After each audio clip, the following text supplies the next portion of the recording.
Bombo Business News.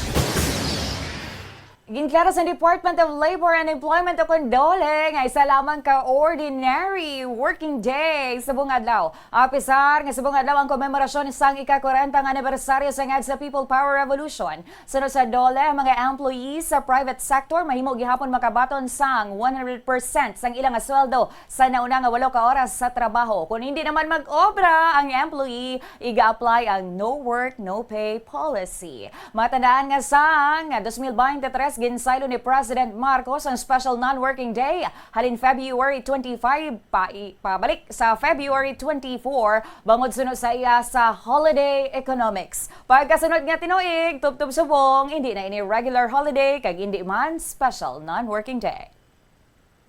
Bombo Foreign Exchange Update is brought to you by Queen Bank Business Banking.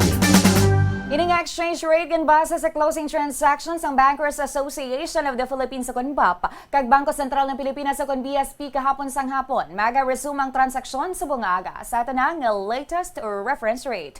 57 pesos and 76 centavos ang balos ng US dollar, 7 pesos and 39 centavos sa Hong Kong dollar, 45 pesos and 63 centavos sa Singapore dollar, 15 pesos and 40 centavos sa Saudi Riyal, kag 68 pesos and 10 centavos bayros ng euro.